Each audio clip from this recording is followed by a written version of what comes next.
and it's my pleasure to introduce Seth Klein, and he's a public policy researcher and writer. He's based in Vancouver. He's adjunct professor with Simon University and research associate with CCPA. He has many different roles, including freelance policy consultant, speaker, researcher, and he's trying to explore how to align our politics with economy, considering science-based fact. And he's the author of the book, and he's going to talk about his recently published book, which is titled "A Good War: Mobilizing Canada for the Climate Emergency." Please, Said, go ahead and take the floor. Sure, thank you. Well, good afternoon, everyone. Thanks for the invitation and your interest. Very happy to be with you. And I'm joining you from the unceded territories of the Musqueam, Squamish, and Tsleil-Waututh nations, otherwise known as Vancouver. And yeah, your faculty asked me to join you and talk a little bit about my book that came out in September, A Good War: Mobilizing Canada for the Climate Emergency. The book, I believe, calls on us to adopt an entirely new and different approach to the climate crisis than the one that we've pursued to date. It endeavors to tell the truth about the severity of the crisis that we face. But in all of the feedback that I've had since the book came out, I'm happy to say that people find it an unusually hopeful book, notwithstanding the subject matter. The book's original twist, as the title suggests, is that it's structured entirely around lessons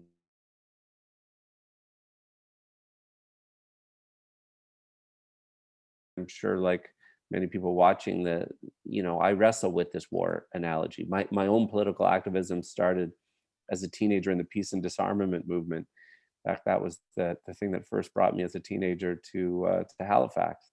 I'm the child of Vietnam War resistors. That's how I happen to be Canadian. But I'm now strongly of the view that climate breakdown requires a new mindset to mobilize all of society, to galvanize our politics, and to fundamentally remake our economy. And here's why. I'm just going to throw a chart up on the screen for a sec. Can you see that? So that's a chart of Canada's greenhouse gas emissions going back for the last 20 years. I'm just going to come back to the full screen here. And for me, what it communicates is that what we have been doing simply isn't working. As we've all gotten used to in the pandemic, the parlance of bending the curve, we have failed to bend the curve. We have only plateaued the curve. And that's despite decades of calls to action. Our emissions are simply not on a path to stave off a horrific future for our children and future generations. And we've run out the clock with these distracting debates about incremental changes. But where it matters most, actual GHG emissions, we've accomplished precious little. And so here we are confronting this harrowing gap between what the science says we must do and what our politics seems prepared to entertain. Tackling that gap was what I initially intended to focus on when I set out to write this book. I didn't plan to write a war story.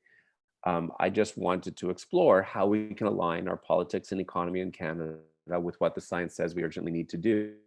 The book is that. But in the original book outline, there was only a single chapter on the Second World War, because I'd long been intrigued by World War II as an example of rapid economic transformation. But as I delved into the research, I began to see more and more parallels between our wartime experience and the current crisis, and ultimately decided to structure the entire book around lessons from Canada's wartime experience. Because I see in that history this hopeful and helpful reminder that we have done this before. We have mobilized in common cause across society to confront an existential threat.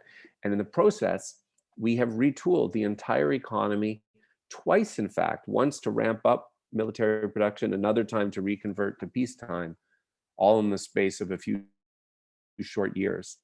And so the book explores what wartime scale climate mobilization could actually mean and what it would look like. And each chapter jumps back and forth in time between stories of what Canada did in the war and what we now face. And it answers questions like, how has public opinion rallied to support mobilization in the war? How might it be galvanized again? What was the role of government, the news media, arts and culture?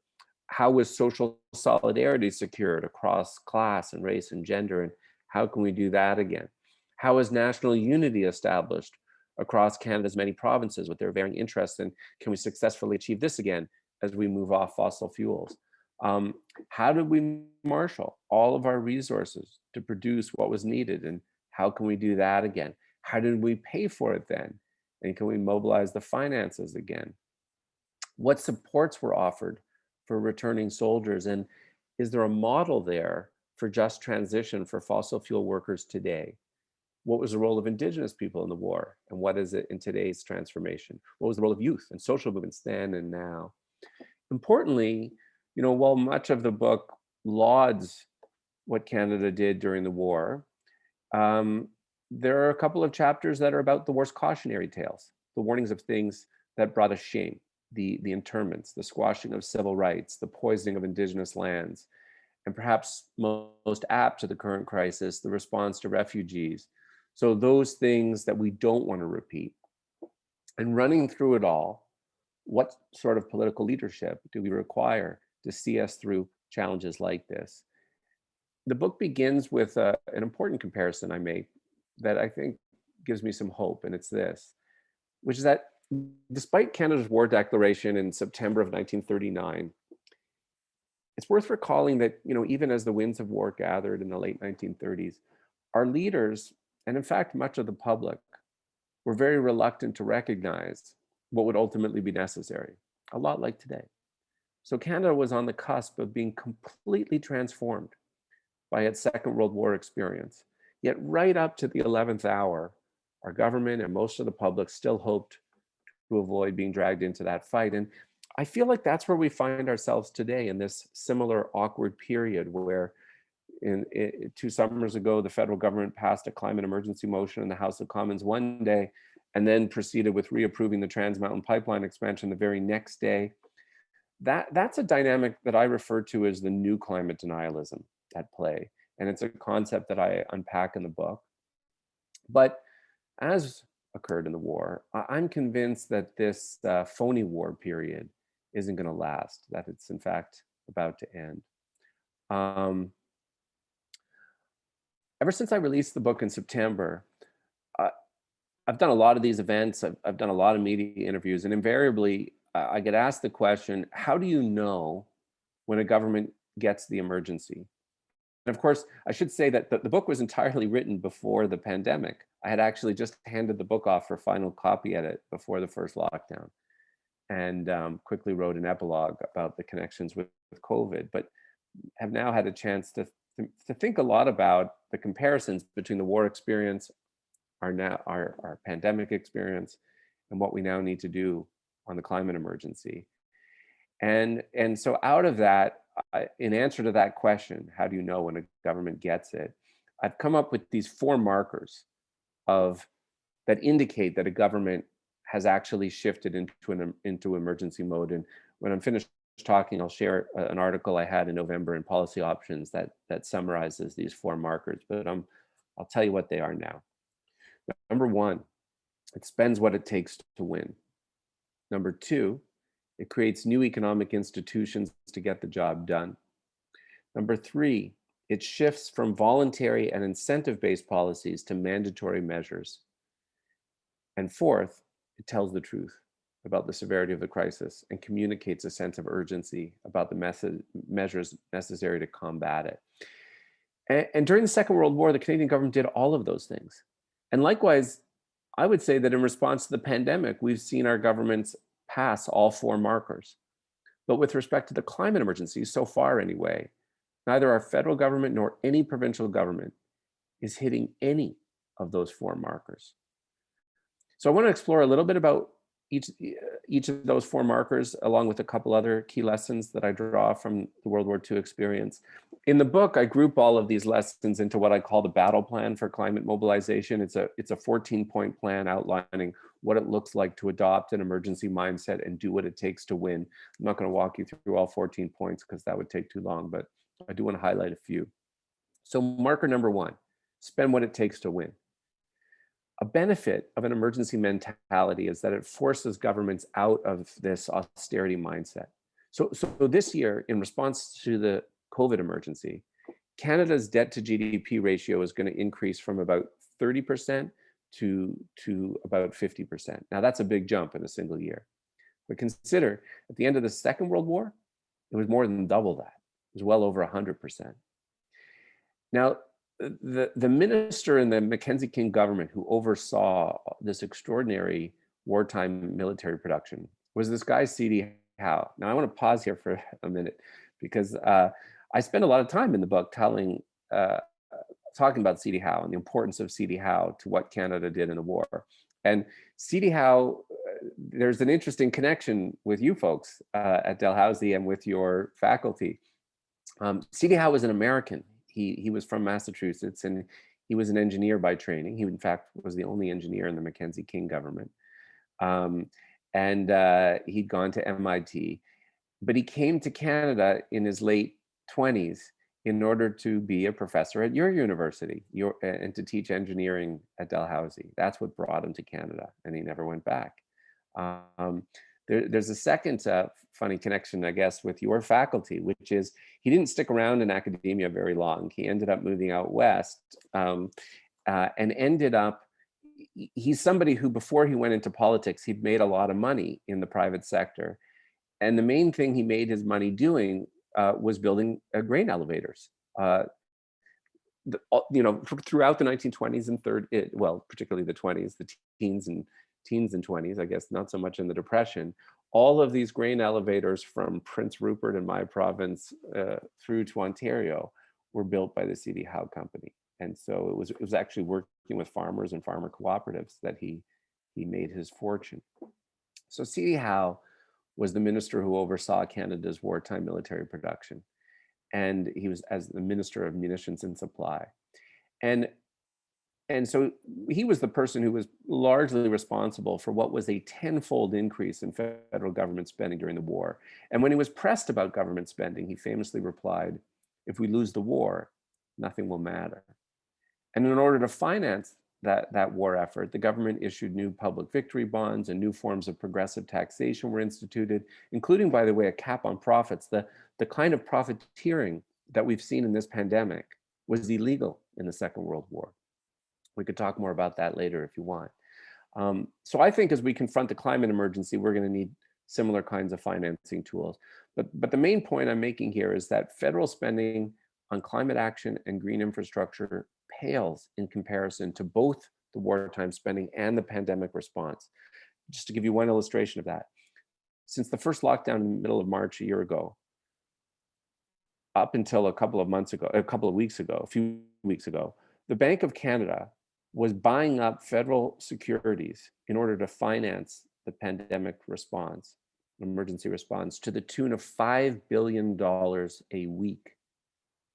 In contrast, the Trudeau government spending on climate is about $5 billion a year. That's the difference.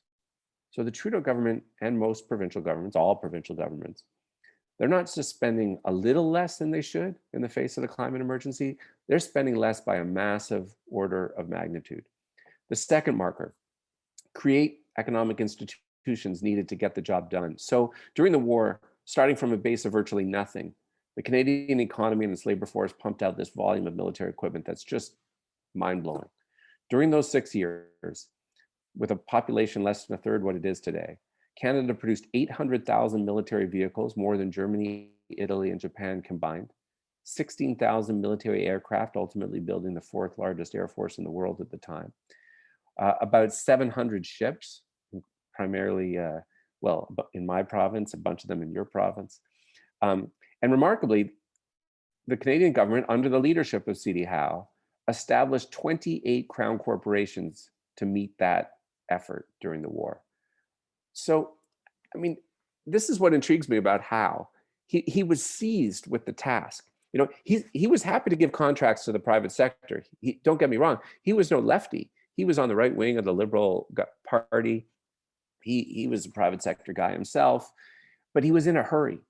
And anytime the private sector couldn't quickly do what needed doing, he created another crown corporation. He also undertook detailed economic planning to ensure that wartime production was prioritized. You know, so for all the key inputs in the supply chain, he was carefully coordinating all of those inputs to ensure that wartime production was prioritized. But in response to the climate emergency, we've seen nothing of this sort. So in contrast to C.D. Howe's wartime creations, the Trudeau government has established two new crown corporations in its time in office, the Canada Infrastructure Bank, and you know what the other one is? I hate to say it, but it's the Trans Mountain Pipeline Corporation. It's the one that makes us all the proud owners of a 60-year-old oil pipeline from Alberta to my province. So if our government really saw the climate emergency as an emergency, it would, like C.D. Howe did, quickly conduct an inventory of our conversion needs, determine how many heat pumps and solar arrays and wind farms and electric buses, et cetera, we're going to need to electrify virtually everything and end our reliance on fossil fuels. And then we would establish a new generation of public corporations to ensure that those items are manufactured and deployed at the requisite scale. And a number of those could and should be in the field of agriculture. You know, what are the new institutions we would need to electrify farming equipment? Just to think of one example, maybe we can talk about others in discussion. The third marker, shift from voluntary and incentive-based policies to mandatory measures. I showed you that chart earlier, that how for 20 years, all we've done is flatlined our emissions. Why? I think a major reason is that if you survey federal and provincial actions on climate to date, what they almost all have in common is that they're voluntary. We encourage change, we incentivize change, we offer rebates, we send price signals. What we have decidedly not done is require change. If we're going to meet the GHG targets we now urgently need to meet, we need to set clear near-term dates by which certain things will be required. So for example, we would say, you'll no longer be allowed to sell or purchase a new fossil fuel vehicle as of 2025. We would mandate that all new buildings can't tie into natural gas or fossil fuels for heating as of next year. We would ban advertising by fossil fuel vehicles and gas stations. That's how we'd make clear that this is serious. And the fourth marker is tell the truth and rally the public at every turn. Many assume at the outbreak of the Second World War that everyone understood the threat and was ready to rally. And that's not true. It took leadership to mobilize the public. In frequency and in tone, in words and in action, mobilizations need to look and sound and feel, or emergencies need to look and sound and feel like emergencies. And the leaders that we most remember from the Second World War were outstanding communicators who were forthright with the public about the gravity of the crisis, yet still managed to impart hope. Their messages were amplified by news media that knew what side of history it wanted to be on, by an arts and entertainment sector that was keen to rally the public. And similarly, think about the year we've just lived through, right? Like now we have this modern example of, oh, this is what emergencies look and sound and feel like. Our governments have modeled that. The messages are ubiquitous. We receive daily press briefings. We hear regularly from public health officials. The media has taken seriously its duty to inform us on a daily basis. Leaders and government leaders in the media listen to science and health experts. None of this consistency and coherence, however, is present with respect to the climate emergency. And when our governments don't act as if a situation is an emergency, or worse, they send contradictory messages by approving new fossil fuel infrastructure, they're effectively communicating to the public that it's not an emergency. And so if our leaders actually believe it's an emergency, we need them to act and speak like it's a damn emergency, because that's what you do in a crisis. I feel like I've spoken for probably long. Well, there are a couple other lessons I try to draw out in the book that I think are important. And one of them is that inequality itself is toxic to social solidarity and mass mobilization. There are many climate policy folks out there who are a bit more purists on this, who tend to argue, don't link the climate mobilization or the need to take climate action to inequality or social justice issues. Don't weigh it down with those issues. It's complicated enough as it is. And I think they're wrong. I think they're wrong, first of all, because these issues are inherently connected, right? The richer you are, the higher your emissions. The poorer you are as a household or a community or a country, the more vulnerable you are to climate. But the main reason I think we should link these issues is because that's how you win. A successful mobilization requires that people make common cause across class and race and gender, and that the public have confidence that sacrifices are being made by the rich as well as middle and modest income people. During the First World War, to go further back in history, inequality at the time undermined that kind of social solidarity. It actually undermined recruitment efforts. And so consequently, at the outset of the Second World War, the Mackenzie King government was acutely aware of this, having lived through the First World War. And they took bold steps to lessen inequality and limit excess profits, as I said earlier. Canada's first major income support programs came in during the war. Unemployment insurance in 1940, the family allowance in 1944.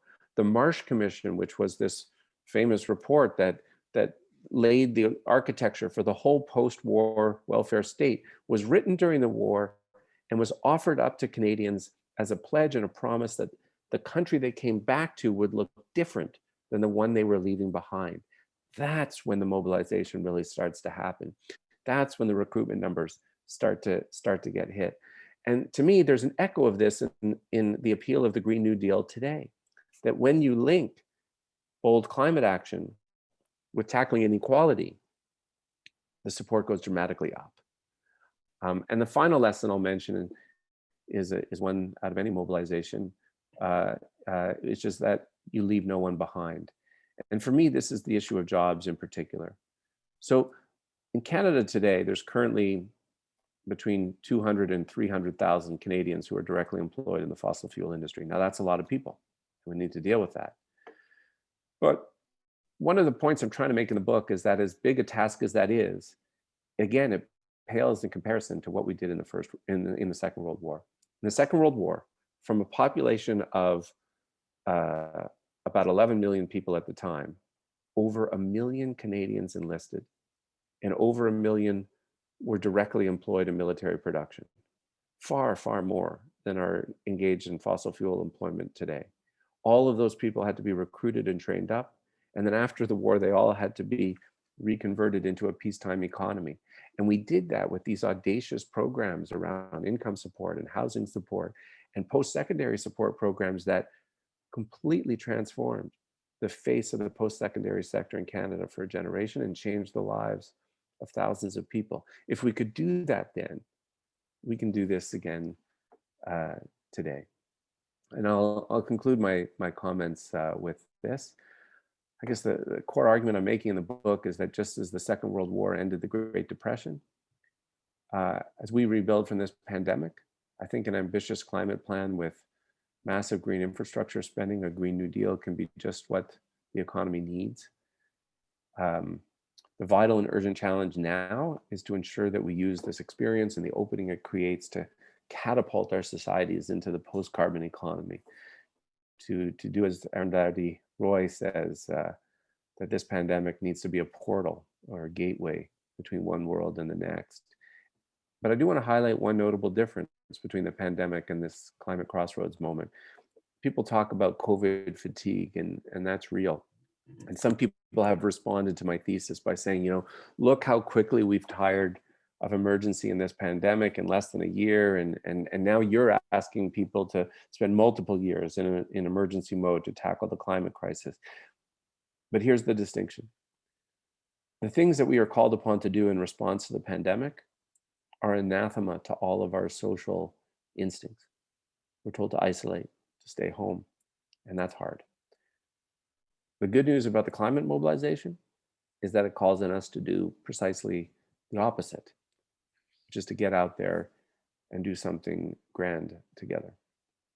And I'll leave my opening comments at that. Yeah.